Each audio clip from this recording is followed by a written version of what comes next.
everyone, I'm Nick Peters, the gaming theologian, and I affirm the virgin birth. And tonight, let's talk about heaven.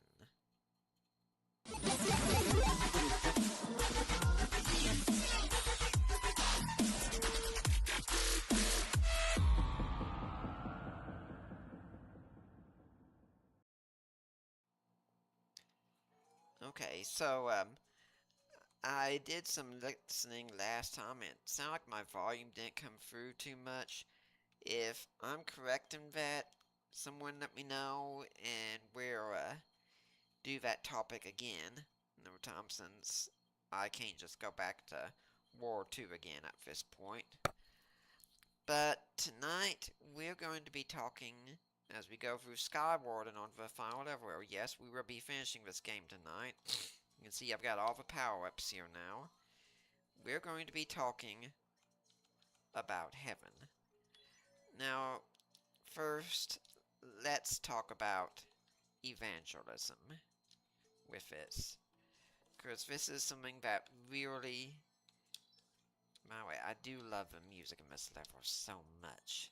In the next level. But this is something that really irks me when Christians do evangelism. Because we go up to someone and ask them, hey, what do you think is going to happen to you when you die? Now look, I know anything can happen to anyone at any time. No one's guaranteed a long life. I get that.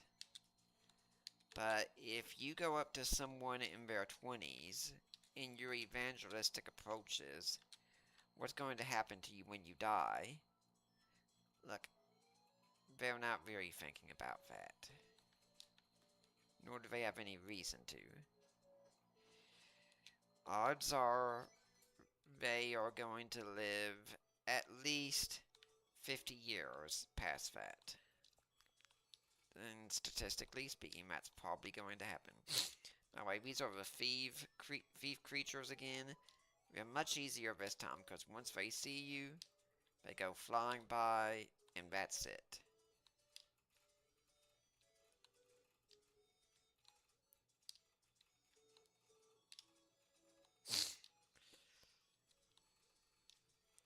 And this is also another world where, if you fall down, that's it. Fortunately, I do have a feather just in case there's one fall, and those things, whatever they are, they hurt.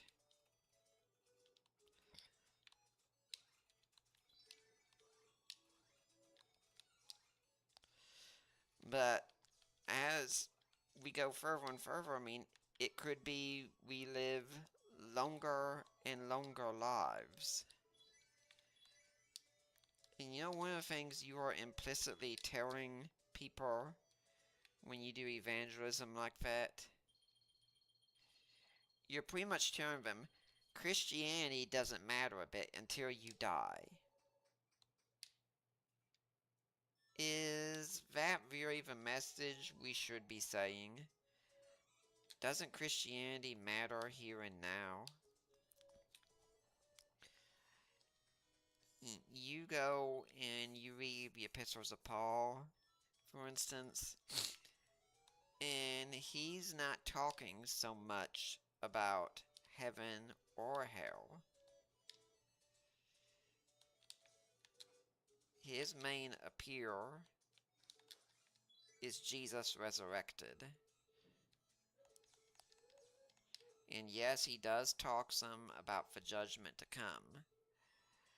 But that's also in a context that he has built up where he's emphasizing the kingship of Christ based on his resurrection.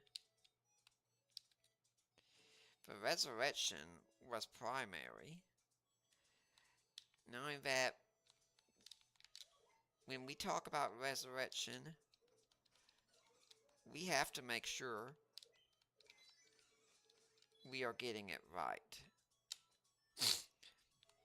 This is especially so in the context of funerals,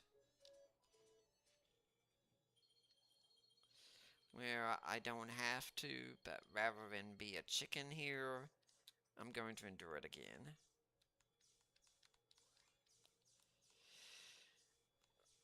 I have 3 cases of this that come to mind. One, it wasn't a funeral, but I remember going to a church, and a guy preaching a sermon was probably about 2.5 times my age. So, my age at the time. I was, I think, around 30.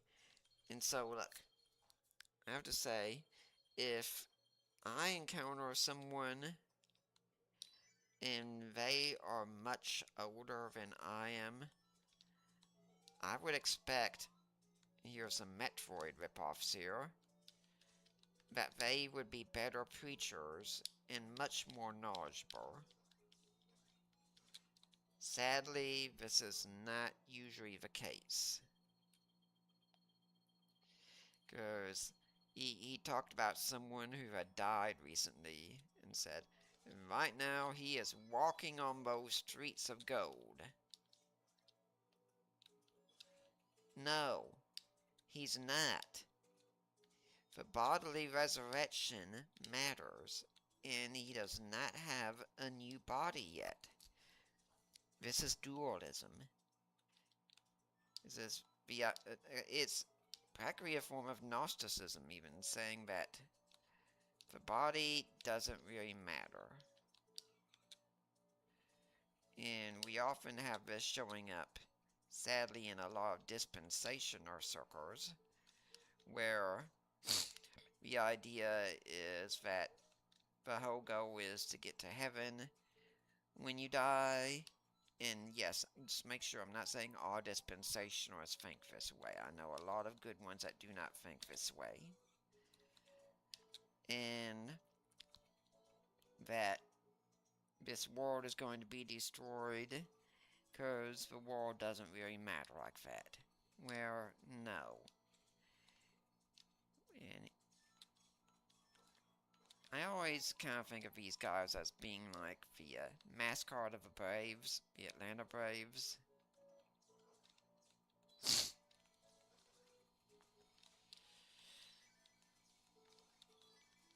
The next time I think of is I had an aunt who passed away, and I went to her funeral. Her preacher was one of the worst I have ever heard. In that he went on about how, well, I was on vacation and I heard she passed away, so I had to come back and do his funeral. It's like, I don't care if you were on vacation.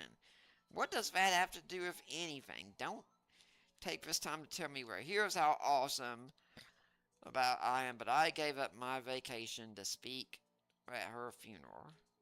Don't care. But I keep hoping he's going to get to the real truth of what Paul talked about. Resurrection. And so towards the end, he says, and then we turn towards 1 Thessalonians 4, and we see the blessed hope that Paul spoke about.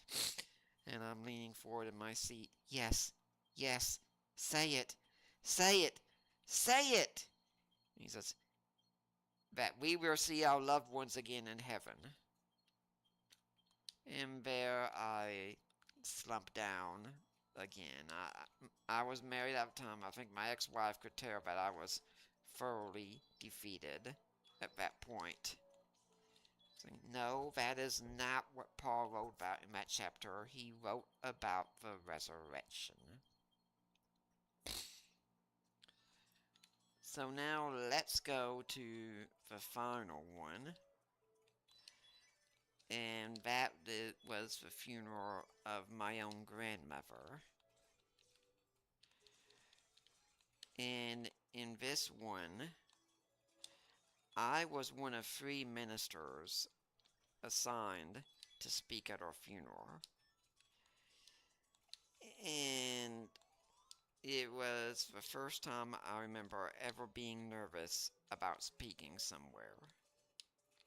Because it wasn't just anyone, it was my grandmother. And so,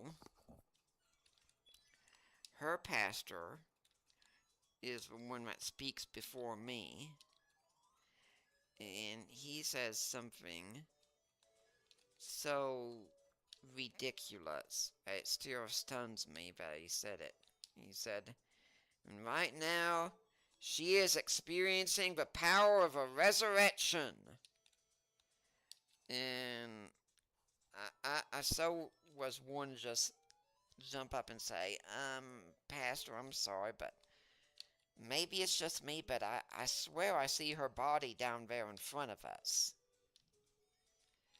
No, she is not experiencing yet the power of a resurrection. That will come in the future, but it's not here yet. And to say that is again Gnosticism. It's to say what happens with the body doesn't really matter. But you can even have a physical body right there, and she's still experiencing the resurrected life. Well, no. Now, do I think that my grandmother is still alive in some sense? Yes, but not in body. And that's an important distinction to make. So far, this talk about heaven has kind of been negative. But I hate to say that even before we start talking about heaven itself, I'm going to have to say still one more negative thing that concerns me when we talk about heaven itself. When you get past everything, you say, okay, this is where we're going to be when everything comes to an end, when we're united with our bodies, that it seems like when we talk about heaven, there I missed my jump, so this is what happens. I might need to buy another feather just to be safe. It seems like when we talk about heaven, we have a wrong emphasis. I've called it God as an afterthought, where we say, yeah, when you get to heaven, you're going to be living in a mansion, you're going to walk on streets of gold, you're going to see dead loved ones again, and then I often throw in, oh, by the way, God's there too if you're into that kind of thing. It's like we've forgotten the real purpose of heaven is to be with God. Yes, it's going to be good to see your loved ones again, but it's not going to compare to seeing God. It's not going to be comparable to walking with Jesus.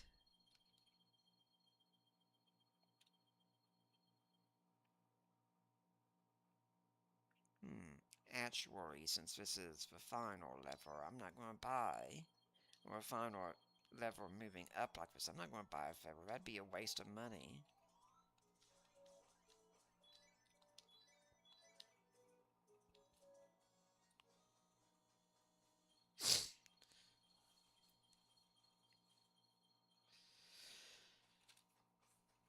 Now, we need to return that God is the joy of heaven.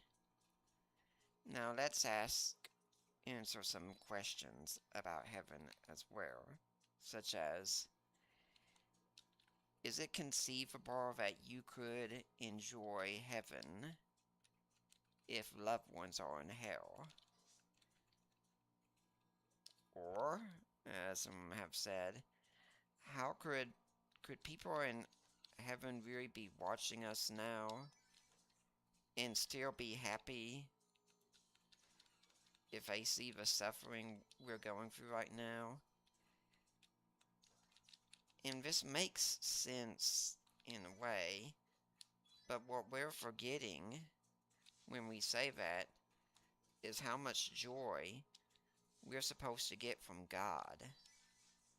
And I think those who are in eternity see things differently. They, in essence, see things through God in light of His justice. And seeing that God is good, they trust that things will work for good.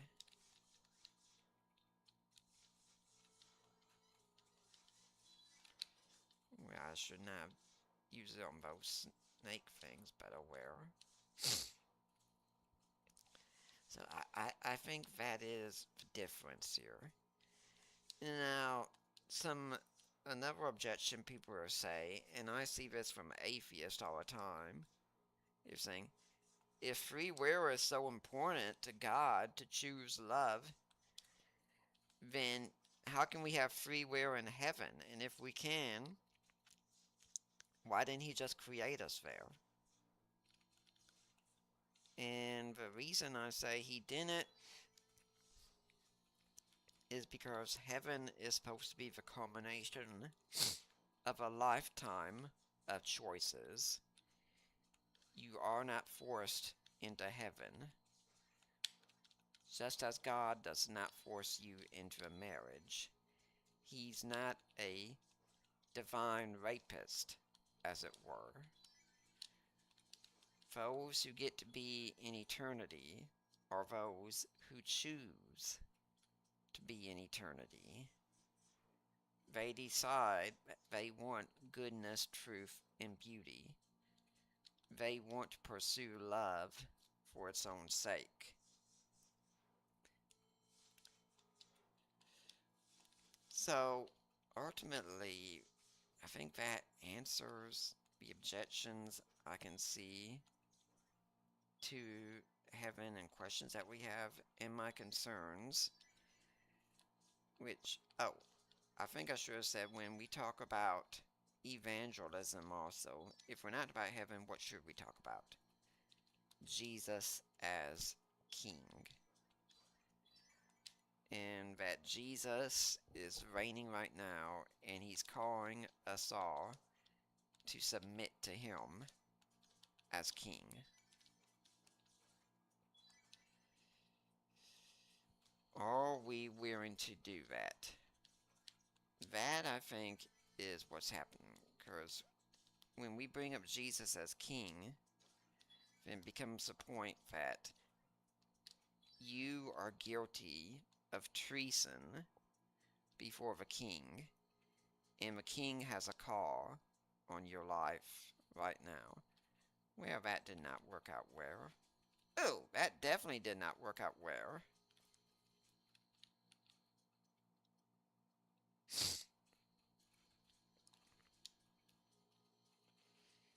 Fortunately, I'm being very blessed in getting to avoid that damage. There that came. Now we gotta find a clinic. Although it'd be very nice too if I could find a hot spring.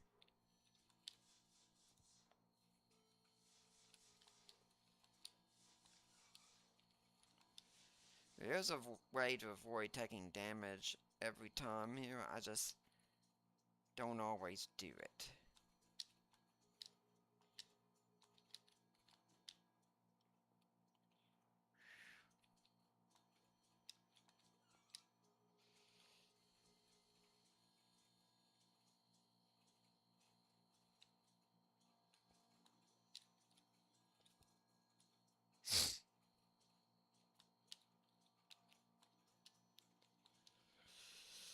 Oh, one of the best books I'd recommend you read on the topic of heaven is by Peter Kraft.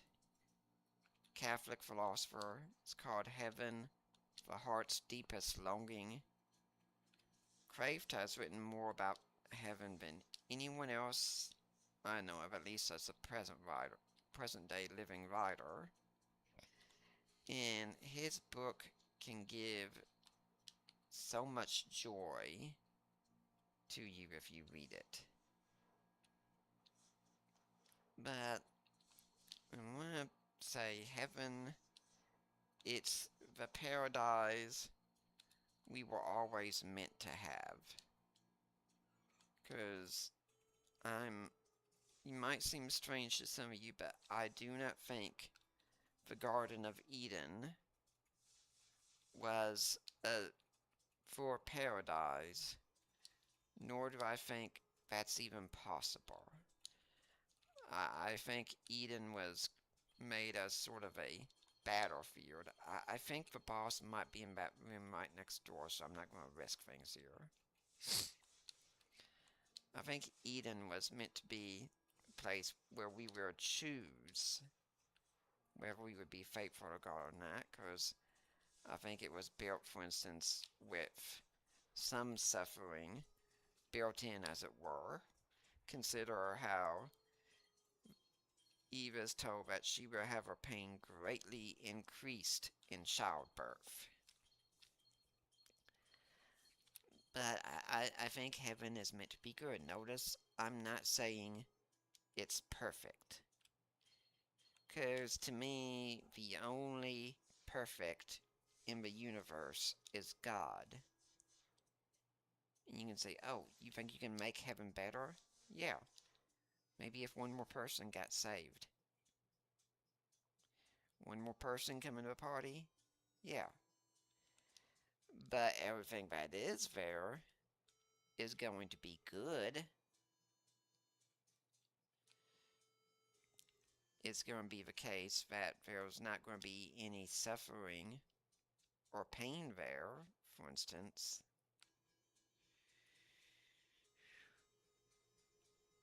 I really do not like this fortress, dungeon, whatever you call it. It's because I had to get hit with Eggplant Wizard when it was too early to avoid it.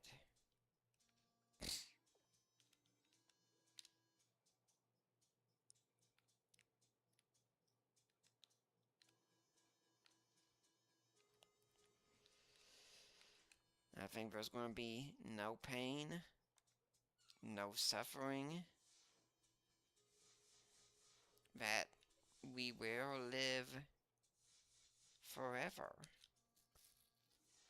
And everything good that we have here is a pointer to something greater coming up. I even refer to it that if our our relationship with God is considered a marriage, you could say we have spiritual foreplay going on. That might sound crude to some of you, but God's the creator of everything, including our sexual love. And I think he's giving us a hint in what he does here to say, more is coming. More is coming. When a man is interested in a woman and is attracted to her, he looks and he realizes more is coming.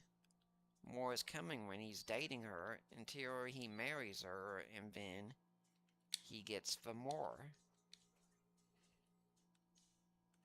And yeah, he's very happy at that point. That beauty that we have here, that's a foretaste of what is coming. Peter Kraft has a talk asking if there's going to be sex in heaven, to which he thinks probably No. At least not in a sense that we think about it. But there is in the sense that we're still going to be male and female in heaven. But he says, well, that if there isn't, as we think about it, it's going to be replaced with something even better. C.S. Lewis used this analogy where he pictured two brothers together, one of them much older than the other one, and the younger one, his worldview pretty much consists of chocolate. And for him, chocolate is the highest good out there. And his older brother says, well, there is something much, much better out there. And think about lovemaking.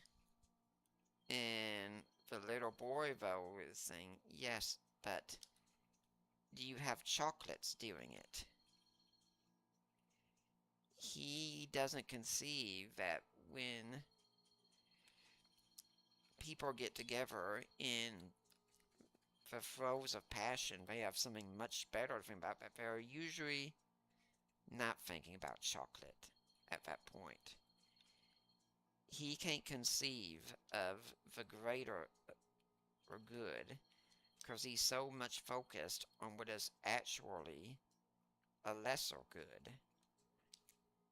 Yeah, I really wish that would show me everywhere I've been already, but seeing as where I'm at, I'm quite convinced I have to go up. And that's the way we are. And consider if physical intimacy is considered a lesser good in comparison to heaven, heaven must be far better. Heaven is what we were always meant to have. And it is built on being in the loving presence of King Jesus.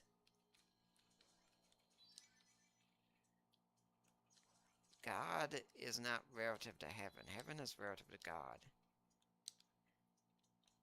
God is what makes heaven to be heaven. Heaven does not make God anything. God would be glorious even if there were no other beings around.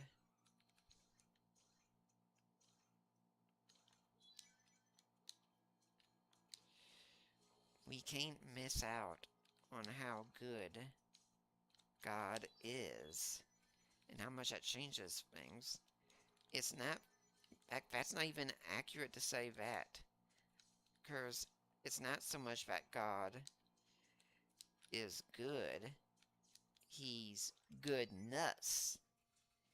He is what it means to be good. If you want to know what goodness is, you look to God. There's this line that atheists like to use called the Euthyphro. It's from a dialogue of Plato of that name, and it's known as Venus Euthyphro's Dilemma, where Socrates asks Euthyphro, do the gods praise something because it is holy, or is it holy because the gods praise it? And that's the question about the relation of goodness. Is something good? Dang it! Is something good because God says so? Or does God say so because it is good? And the irony is that this was actually kind of answered by Aristotle, who at the start of the Nicomachean Ethics define the good as that at which all things aim. It doesn't work to say, what's the definition of good? God.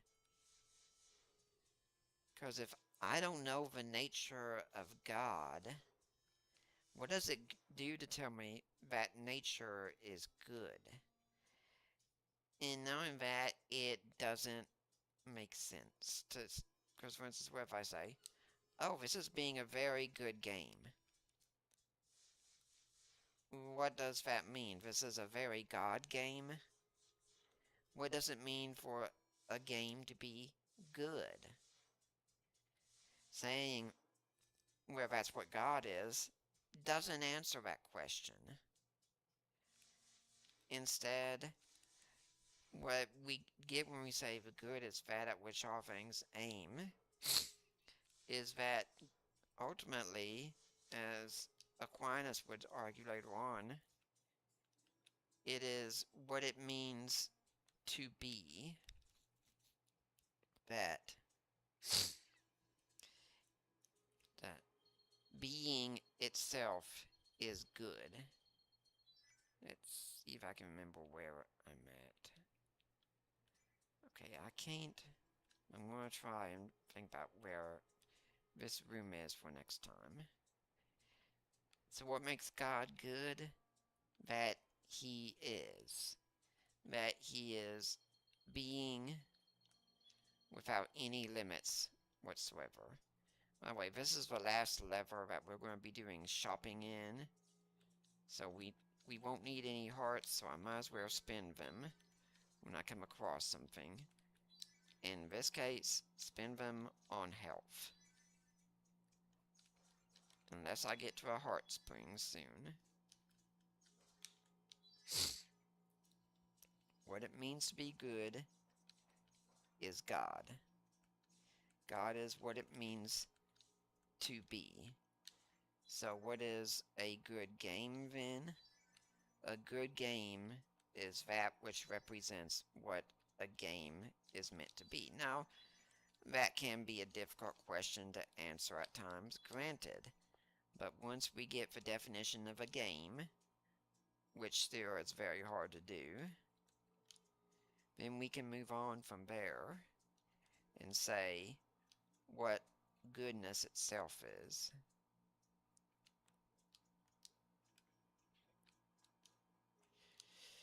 Or what the good game is. Whatever God is, just imagine a being that is not limited by anything. There's nothing greater than He is. He is not bound by anything. He, in essence, rises above it all. There's nothing outside of God that can put a limit on Him. There is no defect in His nature. There is no way He could be different from what He is. Because if He was different, that would imply that He can change in some way to either be better, which is nonsense, or He can change to be worse, which is even more nonsense. I really need to find a hot spring soon. Wait, I think I could get some health up here.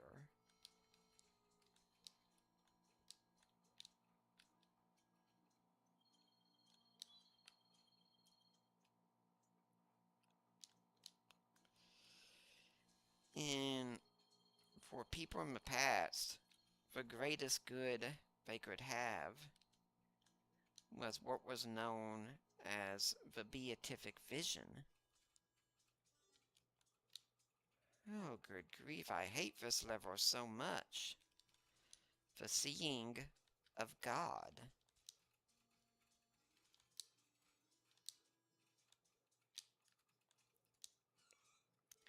To see God would be the greatest good one could have. St. Augustine asked us to picture a scenario where God comes to us and says that he will make a deal with us. He will make it so that we will live forever. We will have perfect youth, perfect health, no pain, no suffering. We can have whatever we want. Nothing will even be sin for us. We will never be bored. We will never grow old. Just keep going down the line. Whatever you're thinking, yes. God says, I'm going to give this all to you. He says, I will give it to you on one condition. You can never see my face. Now, of course, God doesn't have a face, but the whole point is that you will never get to see God as he is. And if you want to say, Jesus, you take this deal, you will never see Jesus. And if that gives you a chill to think about, then you're on the right path. Because that should be scary for you.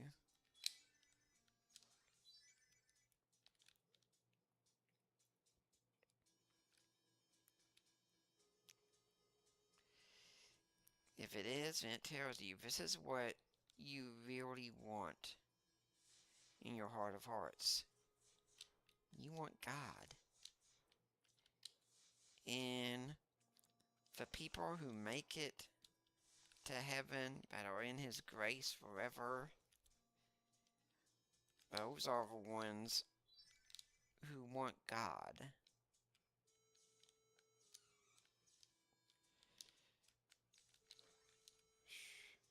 Okay, I've lost all my health refills at this point. You know, if I die in this level, that's okay. It's not the end. But it is annoying.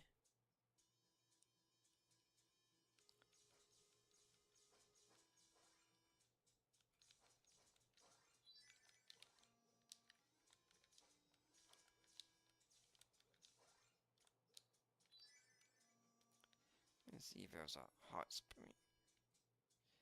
Not gonna risk going down that ladder.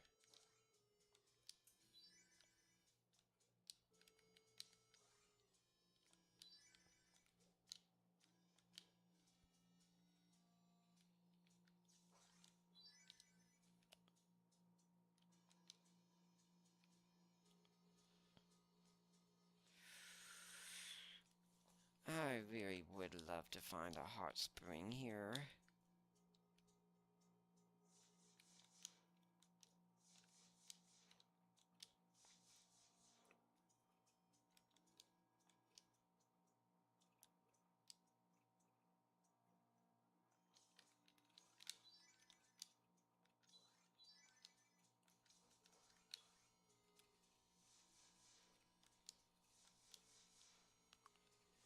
Because if I make it to the boss without finding one, I'm pretty sure I'm going to die.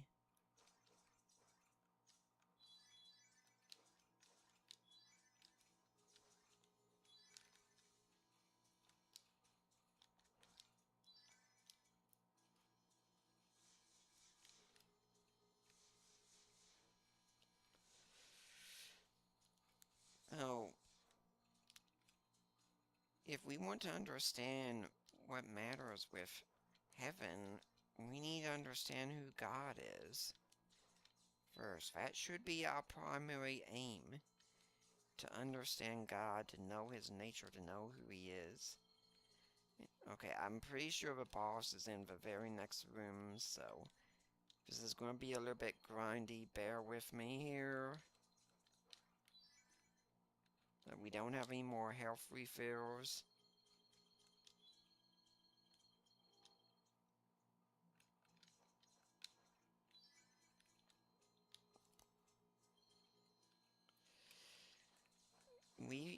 we've lost so much that we've made God just a big person in the sky.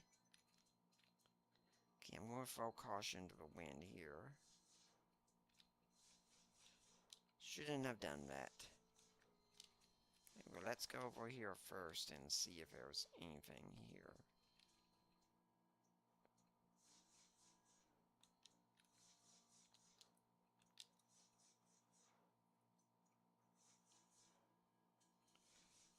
Come on, give me a hot spring, give me a hot spring, give me a hot spring.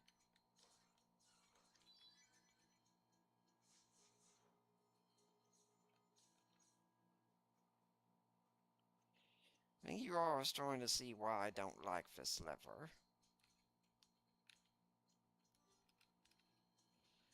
Okay, that's it.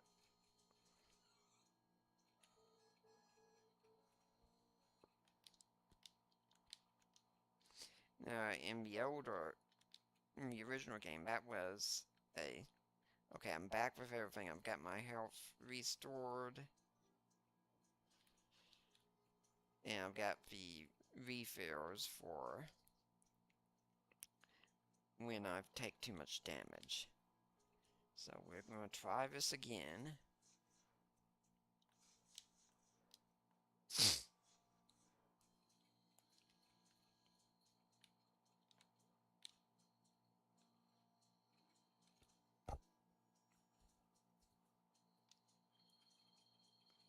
At least we know where things are now.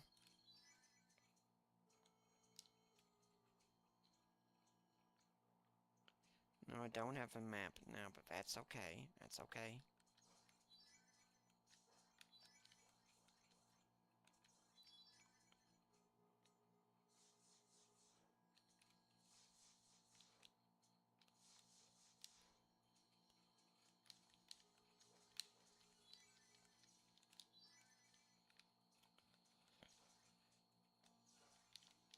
Yes, you see, you can't really talk about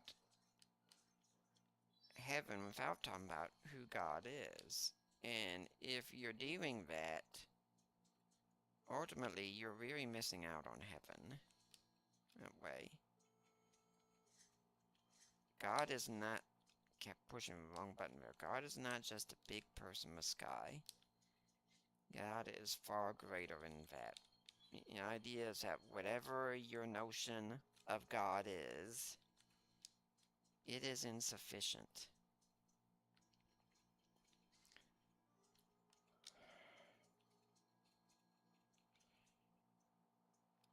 It's just there's no way to avoid those things. That's what makes it so problematic.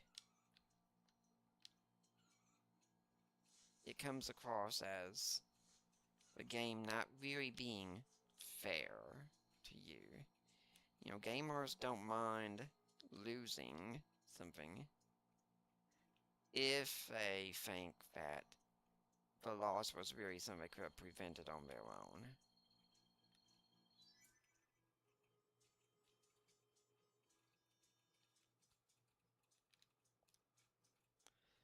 I'm going this way to see if I can find a hot spring somewhere.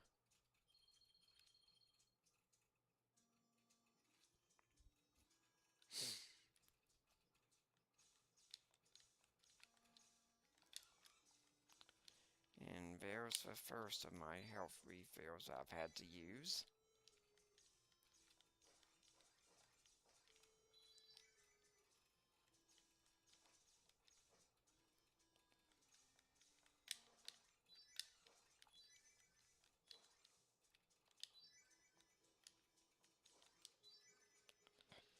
So we're going to go back now and buy one of those chalices so I can get some more health at least.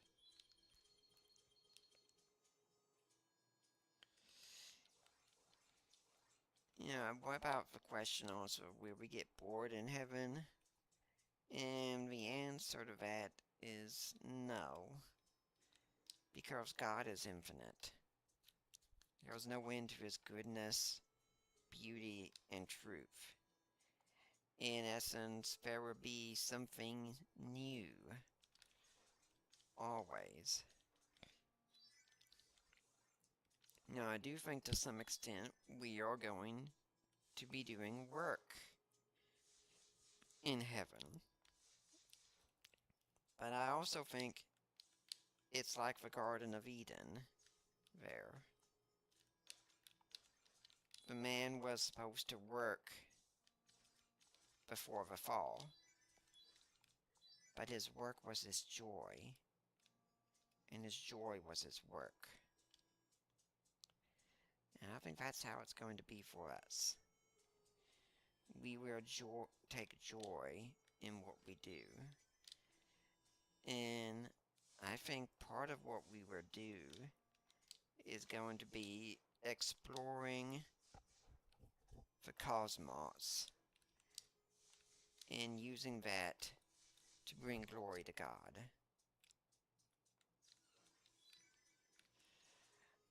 That, in essence, our work could be exploring the creation and reporting what we find to some extent. How that works, I don't claim to understand. Really, the Bible doesn't tell us much about it. Because I don't think it really can. Because I don't think we could understand it. I think this is one of the things with, for instance, Islam has that when someone gets there, they have the 72 virgins waiting for them. And this is what leads me to think that Islam is not a true religion. Other than so many obvious things. I think it's because when they come up with a concept of heaven, all they can do is take an earthly good and say, oh, we're going to amplify that a lot, and boom, now we've got heaven. And I think so much more is needed. That's why Christianity did something different. Where you say, hey, we can't even begin to tell you what's coming, okay? I keep pushing the wrong button there. Just whatever's coming, it's really good, and you're gonna like it. Know that much. So sometimes I wonder what I could be doing if we get to explore the universe. And I don't think we're going to be bound. Dang it! Okay, I'm just going to let myself die here.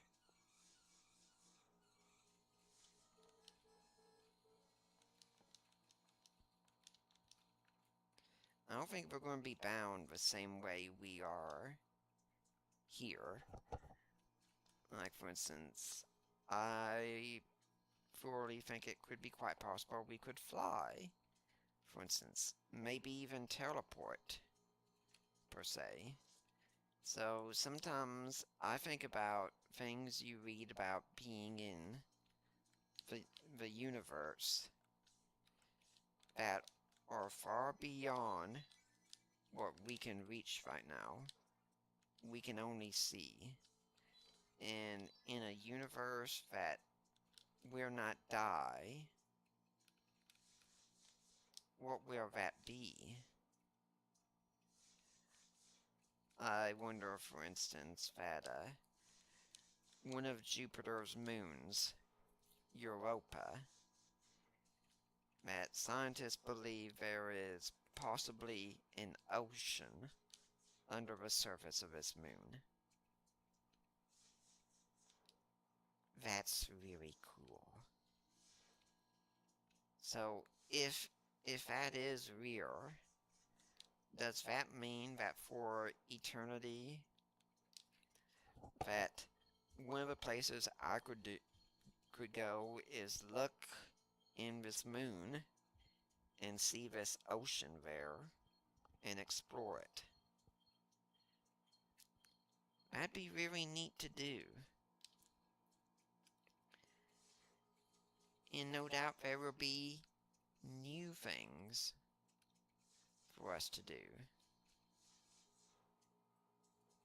Okay, what about animals? Will our pets be there? And look, there's no definitive answer on this one. Scripture doesn't say yes or no explicitly. And with my own Shiro, who's about 16 now, this is something I think about often. Which, before I forget that, mind you that, what I do here is supported by people like you. And one of the expenses I've had recently has been having to take care of Shiro, because I have to buy special food for him now. And all the other expenses that I have as well. And I really could use your support, people. This isn't a vanity thing. I'm not asking you all to make me rich or anything. There'd be far better ways for me to go about doing that if I wanted to. I'm just asking for a little bit from you all. I mean, if someone's able to donate to me, just say, $5 a month to keep things going here, well, that would be an immense help. And I would be thanking God for what you do. And I'm going to try and find ways to incentivize people who want to give even more. Like if I go through a Final Fantasy game again, which I am considering, maybe I could name a character that I play through after you, for instance. We want to try to avoid going down that way, because we know what's down. Oh, gosh. Looks like there might be no other way to go but down.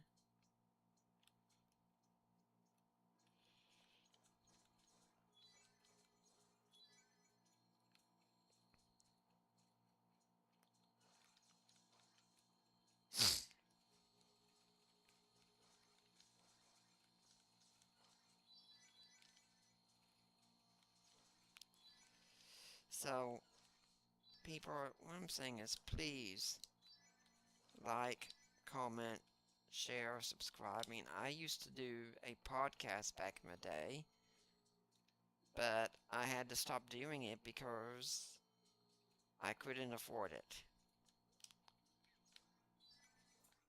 And I don't want the same thing to happen here.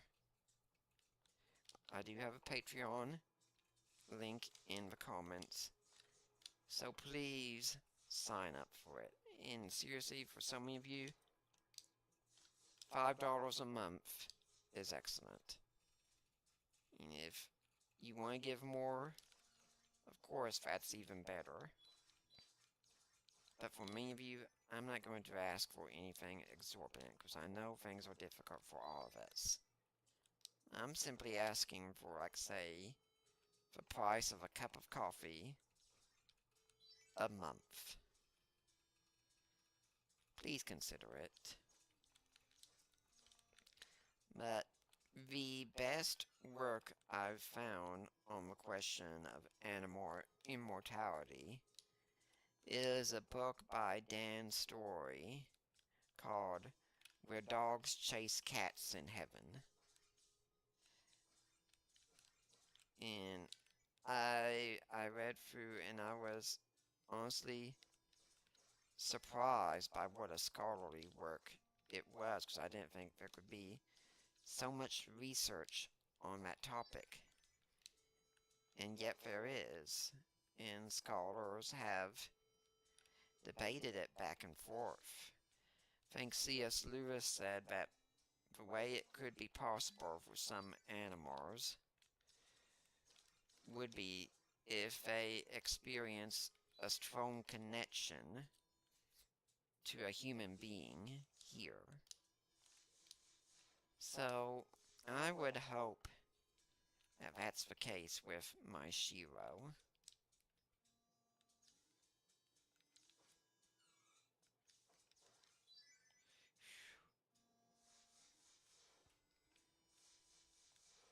Okay, I think I know what's coming here. If you want to know about my Shiro, I mean, this little guy, he can hardly wait for me to wake up in the morning.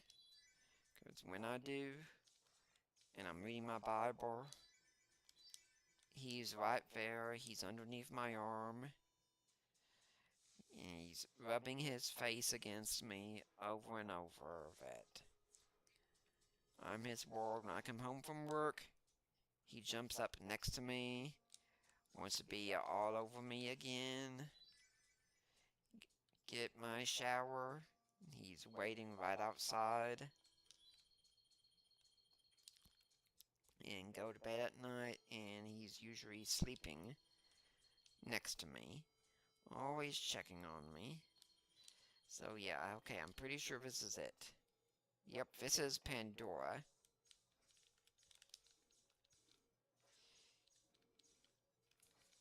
This is her attack. Might not sound like much, but it can be pretty difficult to find your way around her. These two glowing balls, they do present a problem. She's taking 4 damage per hit, so it's going to take 40 more hits to defeat her. You can see her health at the bottom where it says Bart's. Thing is, as far as I know, her movements are random. 35 more hits, that's one of the benefits of being good at math.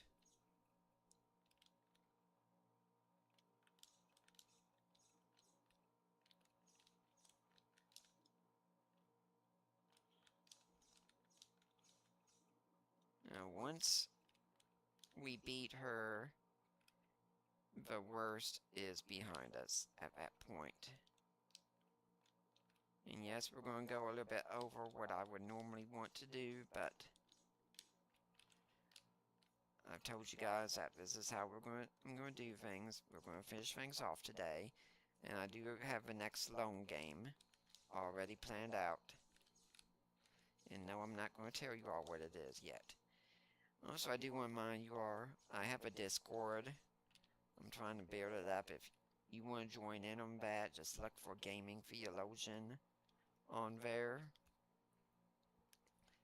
And I've got places to discuss games, but also places for men to discuss problems with divorce, places to discuss autism. I want it to be a fun little community for us to have together. And again, when I say for men to discuss divorce, yes, I know women need help too at times. But I am a man, and it's not proper, I think, for me to help a woman that way. And there's the final treasure.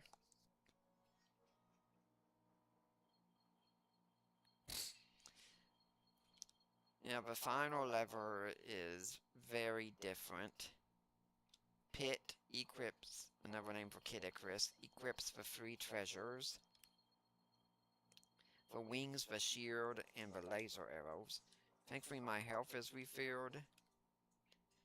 And the way you move through the stage is different. The stage keeps repeating until I think you defeat 50 enemies. I don't know why you get hearts here, because they really don't do any good. And yet, for some reason, I want to collect them.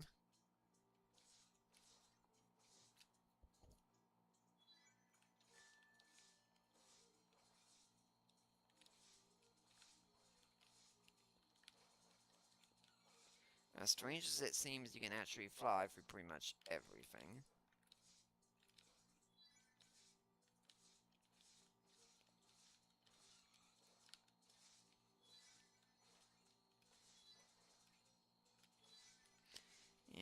I really love the music so much in this level.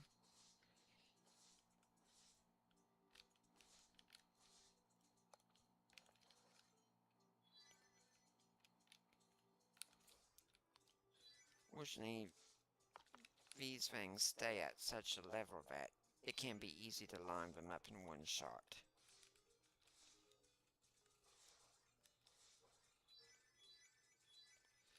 Again, our goal is defeat as many enemies as possible because we want to get to Medusa as soon as we can.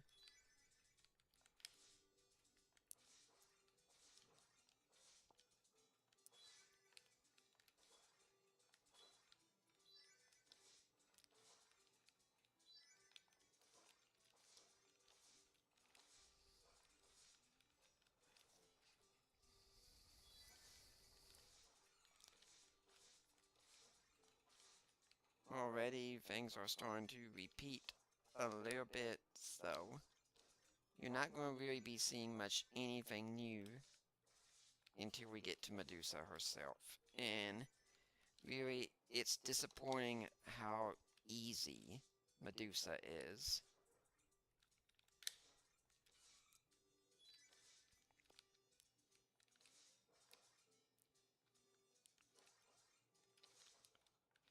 But we've even got some health refills still if I need them, which pretty sure I won't.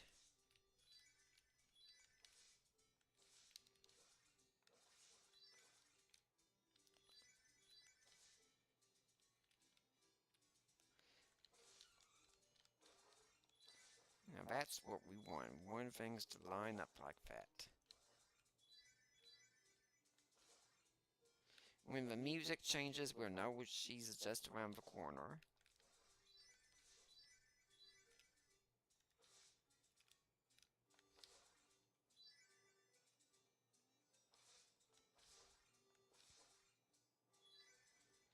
You know, Kid Icarus becomes pretty much a shoot 'em up in this stage.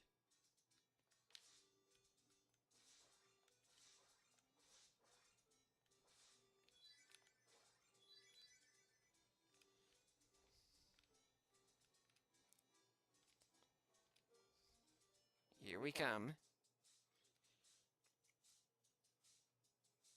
Now watch and see how easy she is. She looks intimidating, but she's not. All you have to do is get to the right point. Yeah. She will always aim down. All you have to do now is just take out that serpent every time.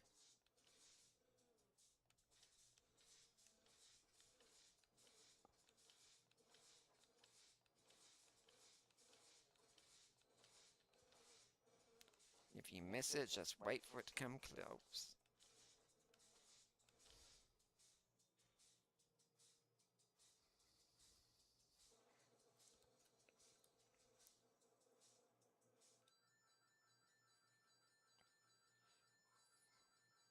And that is Kid Icarus.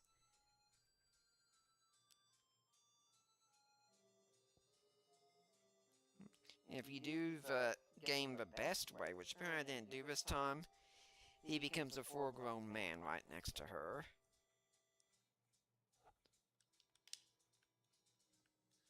And what you can do also is start going through the adventure again. And you start back at the first level. And you have all the benefits you had before, the arrow power-ups, things like that. But that's going to be Kid Icarus this time. Now, next time we're going to start another longer game. I do know what it is already, but I'm always open to suggestions for games as well. Just let me know. And that's going to be it. So, thanks for watching. Please like, comment, share, subscribe. I'm Nick Peters, the Gaming Theologian. I affirm the virgin birth and happy gaming. Remember 1 Corinthians 10:31, whatever you do, do to the glory of God.